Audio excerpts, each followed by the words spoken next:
오늘 하나님의 말씀 요한복음 3장 16절 17절의 말씀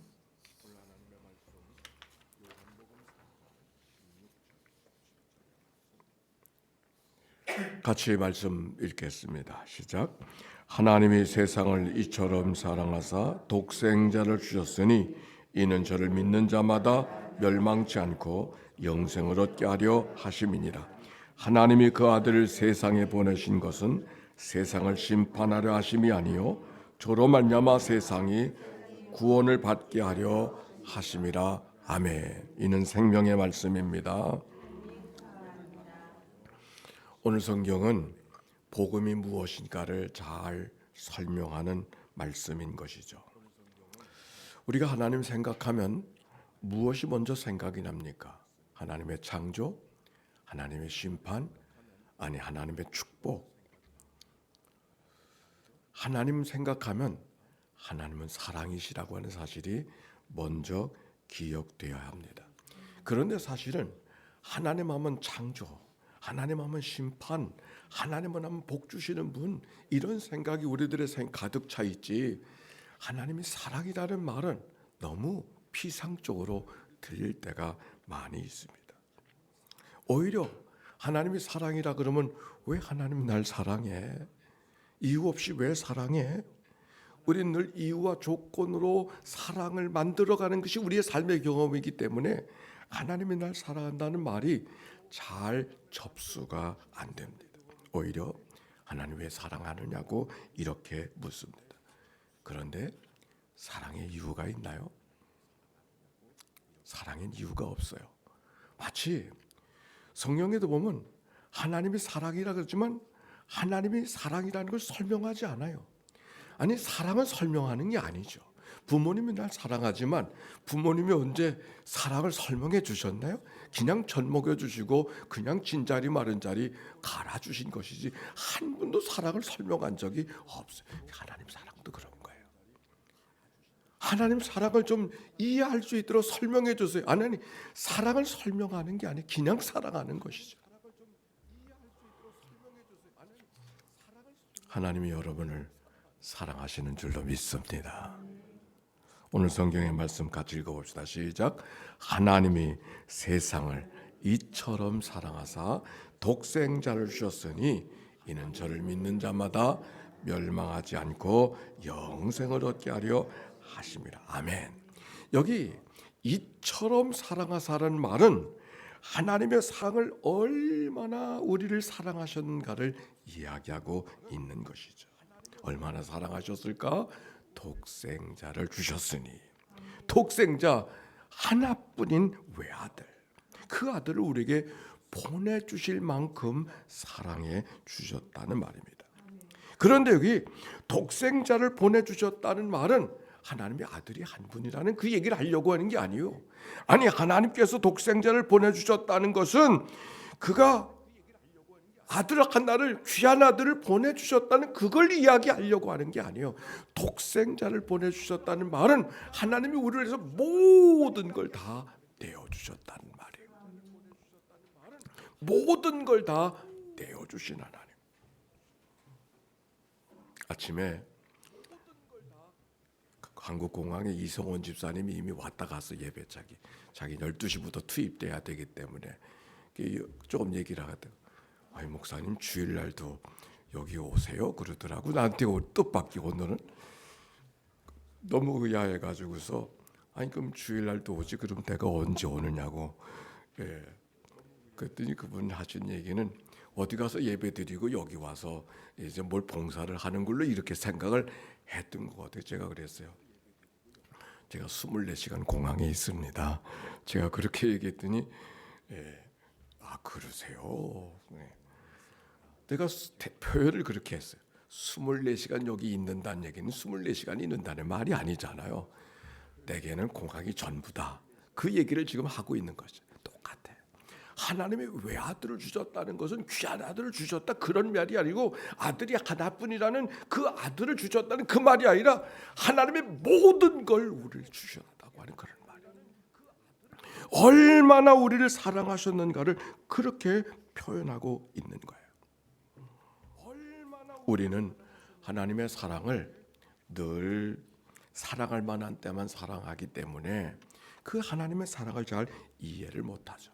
하나님을 알되 하나님을 영화롭게도 하지 않고 감사치도 아니하고 오히려 그 생각이 허망하여지고 미련한 그 인생들, 오히려 하나님의 세상을 살면서도 하나님께 마음 두기를 싫어하는 백성들, 하나님께서 사랑받을 자격이 없음에도 불구하고 사랑해 주셨다고 하는 이 사실을 오늘 성경이 말하고 있는 거예요. 로마서 5장 8절, 우리가 아직 죄인 되었을 때 그리스도께서 우리를 위하여 십자가에 죽으사 하나님께서 우리에게 대한 자기의 사랑을 확증해 주셨느니라. 우리가 아직 죄인 되었을 때, 우리가 하나님을 알지 못했을 때, 아니 하나님 앞에 사랑받을 자격이 없음에도 불구하고 하나님이 우리를 사랑해 주셨다는 말씀이 오늘 성경에 있는 말이죠. 그래서 이는 저를 믿는 자마다 멸망치 않고 영생을 얻게 하려 하십니다. 이전의 번역은 어떻게 되어져 있냐면 누구든지 저를 믿으면 멸망하지 않고 영생을 얻으리라. 멸망할 수밖에 없는 인생이지만, 아니 지옥으로 갈 수밖에 없는 인생이지만 하나님께서 우리를 생명을 주셔서 영원한 생명을 허락하셨다고 하는 말씀. 여기 믿는다라고 하는 말, 이 믿는다고 하는 말은 하나님의 아들이 이 땅에 오사 우리를 위해 십자가에 죽으신 것을 믿는 것을 말하죠. 하나님께서 십자가에 죽으셨다는 것은 세 가지 의미가 있어요. 그것은 뭔가 그가 우리를 속량해 주시고 대속해 주셨다는 게 첫 번째 의미. 두 번째 의미는 우리를 하나님과 원수되었던 관계를 화목하게 해주셨다는 두 번째 의미. 세 번째 의미는 양자 삼아 주셨다고 하는. 첫 번째 의미는 죽을 수밖에 없는 우리의 죄값을 대신 치러 주셨다는 말. 죄값을 치러 주셨다고 화목하게 되는 건 아니에요. 그러나 죄값을 치러 주시고 화목하게 해주시고, 아니 화목해졌다고 해서 끝나는 게 아니에요.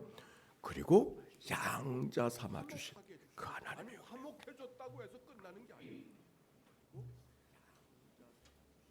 에코가 나가고 있어요.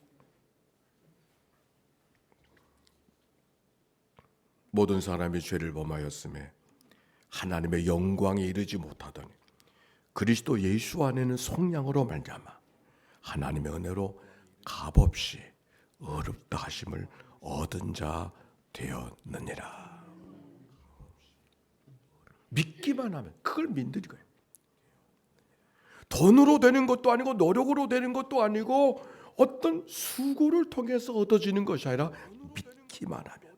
여기 믿는다고 하는 말은 어떤 사상을 이해하고 동의하는 것을 말하는 거 아니에요.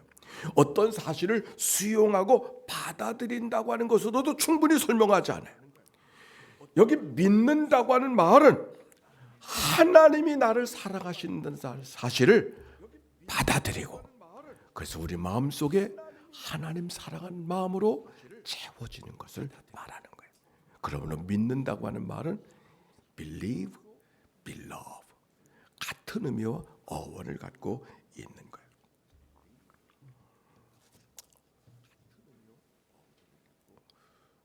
이 말씀을 준비하는데 제가 소명을 받을 때 이야기가 기억납니다.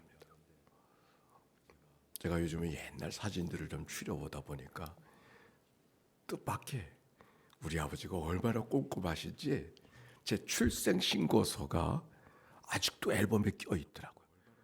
제 출생신고서를 봤어요. 몇 날 며칠 몇 시에 태어났다는 것까지.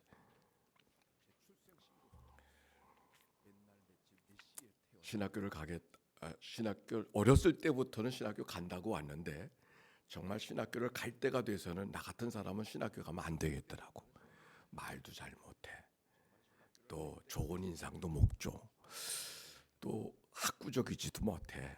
나 같은 사람 목사 되면 안 되겠더라고. 그러나 거역할 수는 없으니까 그저 신학교 가긴 가지만 천천히 가겠다고 제가 그랬어요. 그랬더니 그 아버지께서 부모님이 나를 정중하게 나를 그냥 앉혀놓고 말씀하세요. 나는 너를 목사로 하나님 앞에 드리려고 너희가 이 땅에 태어난 걸로 나는 생각하고 그렇게 해서 네 생명이 시작된 걸로 난 알고 지금까지 살아왔다. 그렇게 말씀하시니까 할 말이 없더라고. 아니 내 인생을 내가 결정하는 게 아니네. 저분들이 다 결정해 놓으셨네. 이런 생각이 사실 거역하기가 어려웠어요. 근데 저희 때는 예비고사 시절이라 예비고사만 보면은 신학교는 그냥 가던 때였었기 때문에 신학교는 그냥 결정만 하면 되는 거예요. 그러나 내 마음이 내켜지지 않잖아요.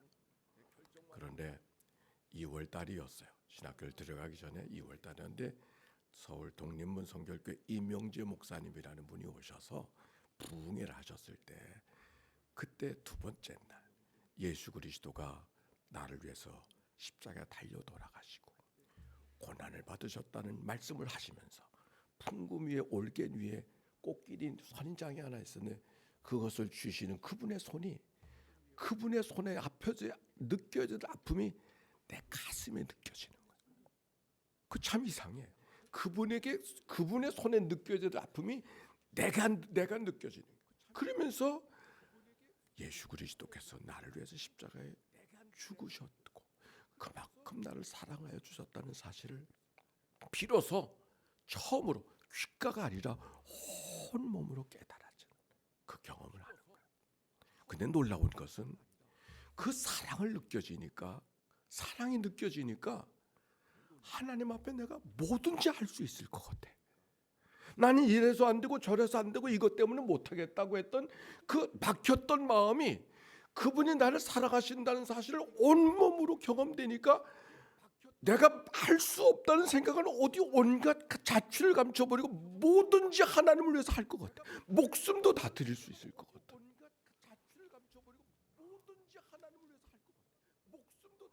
믿음이라고 하는 게 뭔가 동의하고 받아들이고 이해하는 게 아니라 그분의 사랑을 경험하는 거예요. 그분이 나를 위해서 십자가에 죽으시고 죽어야 될 나를 살려주시고 살아야 될 그분이 죽으셨다는 사실을 온몸으로 깨닫는 순간 어떤 진리 하나가 내 이해되는 것으로 개념으로 찾아오는 것이 아니라 그분의 사랑이 내 가슴에 느껴지니까 나는 사랑으로 반응할 수밖에 없는 그게 믿음이에요.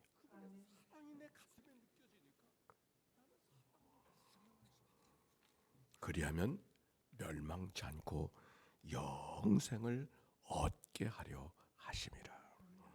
여기 영생이라는 말은 단순히 피지컬하게 오래 사는 것을 말하는 것이 아니에요. 이거는 영적인 생명, 조에라고 하는 육체적인 생명, 푸시케가 아니고 조에라고 하는 영적인 생명이라는 말씀을 사용하는데 이것은 오래 사는 것을 이야기하는 것이 아니라 하나님 앞에 살아있음을 경험하는, 하나님 앞에 생동감 있게 이야기하는, 하나님 앞에 관계가 살아있는, 아니 그분이 사랑하시기 때문에 그분을 사랑하지 않고는 견딜 수 없는 그 벅찬 마음으로 채워지는 것, 그 조에, 그 생명의 마음.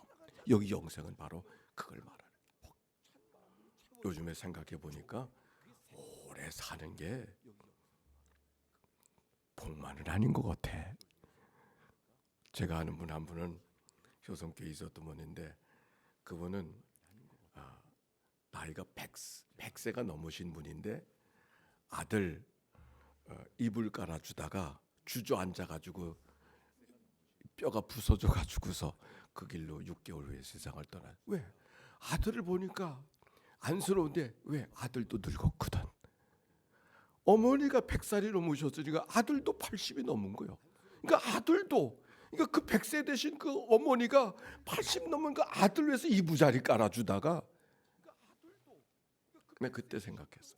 이게 오래 사는 게 능사는 아니로구나. 오늘 성경은 오래 사는 것을 말하는 게 아니에요.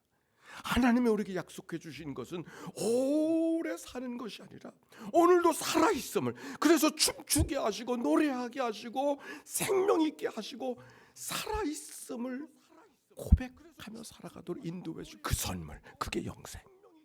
하나님이 그 선물을 우리에게 약속해 주신 줄로 믿습니다. 예수 믿으면, 받아들이기만 하면 그게 구원의 역사죠. 그런데 오늘 제목이 뭐예요? 설교 제목이 하나님이 세상을, 더 중요한 게 있어요. 이 구원의 역사가 내가 만들어 내가 수고하는 역사가 아니라 하나님이 만들어서 하나님이 이끌어서 하나님께서 주도하시는 구원의 역사라고 하는 사실이 중요한 거예요. 내가 만들고 내가 수고하고 내가 점잖게 하면 하나님이 그 정도 해주시는 그런 구원의 역사라면 믿을 수가 없어요. 그러나 나는 늘 부족하고 나는 연약하고, 아니 부족하고 연약한 것이 아니라 못된 인생일지라도 내게 베풀어 주신 하나님의 구원의 역사가 하나님 때문에 우리에게 약속되어졌다는 사실을 얼마나 소중한지. 모든 사람들이 구원받기를 원하며 진리하는 데 이르기를 원하시는 것이 하나님이시기 때문에 모든 사람들이 구원받기를 원하시는 그 하나님께서 이끌어 가시는 구원의 역사이기 때문에 나와 너가 어디에 있든지 상관하지 않고 이루실 역사가 하나님의 역사인 줄로 믿습니다. 나는 요즘에 인천의 역사를 돌아보고 있습니다. 내가 평생 목회하면서 마지막은 내가 인천을 위해서 좀 살고 싶다 그런 마음이 사실 있었는데 어떻게 직함이 이렇게 주어지다 보니까 좀 더 살펴 인천에 대한 책이 하나 둘씩 늘어가는 걸, 그래서인 걸 여러분이 이해를 하십시오. 나 지난 주간에 발견했던 것 가운데 하나는 인천 상륙작전이 벌어지는 9월 15일 날 인천 경찰서 안에 사상범으로 묶여있던 많은 크리스찬들이 193명이 거기 묶여 있었었는데 그 가운데 53명이 그 자리에서 9월 15일 날 오후 7시 30분에 그대로 다 죽은 거예요. 기억도 하지 못하고 그런 일이 있었는지도 모르고 살고 있는데 미 국무부에 있었던 문서가 이제 해제가 돼가지고 그들이 조사했던 문서가 지금 발견되어지고, 뭐 지금 발견된 건 아니지만 그것이 한국으로 오고 그것이 제게까지 전해지고, 저는 다른 이유 때문에 역사를 살펴보다가 그 역사를 이해하게 되었죠. 저 가자주구에 말도 되지 않는 학살이 우리가 사는 동네에 벌어진 거예요. 53명 현장에서.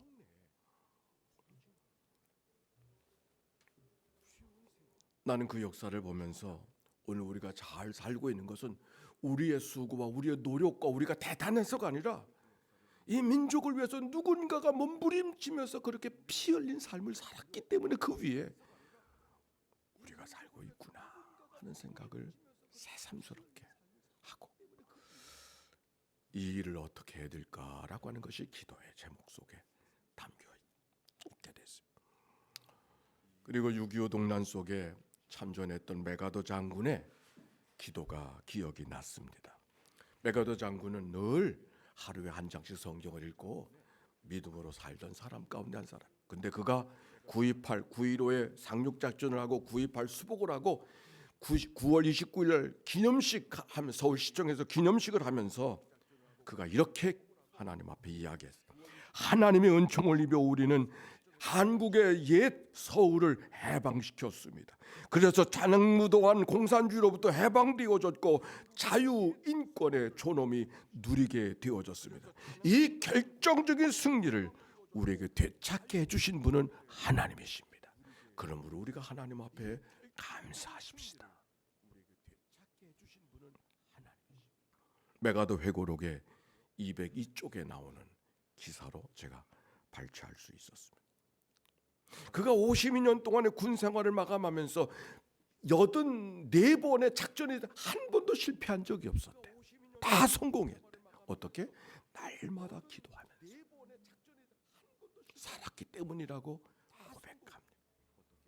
그는 유명한 말을 했죠. 노병은 죽는 것이 아니라 사라진다. 어떻게 그렇게 말할 수 있었는가? 그가 늘 암송처럼 고백하느냐? 난 부활이요 생명이 있는 나를 믿는 자는 죽어도 살고 살아서 믿는 자는 영원히 죽지 아니하리라는 말씀을 늘 암송으로 되나면서 현장 앞에 전장에 있었기에 그는 죽는 것이 아니라 하나님 앞에 죽어도 사는 생명을 고백하는 삶, 영생의 삶을 그가 일상적으로 고백하는 삶이기 때문에 노병은 죽는 것이 아니라 사라지는 것이라고 이야기할 수 있었던 것이죠. 전쟁은 끝나지 않았을 때문에 그러나 이미 이긴 전쟁으로 살았던 그 노 장군의 고백, 믿음의 고백이 오늘 이 아침 예배하는 우리 모두의 고백이 되게 되시기를 바랍니다. 그가 왜 비가 같은 선 하나밖에 없는 아들을 십자가 죽게 하셨는가? 우리에게 하나님의 사랑이 얼마나 큰가 하는 사실을 깨닫고 믿게 하시려고 하심을 기억하고 이 한 주간 사순절 또 한 주간을 지나가는데 주님의 베푼 사랑을 기억하며 살아가는 믿음의 한 주간 되시기를 주의 이름으로 축원합니다.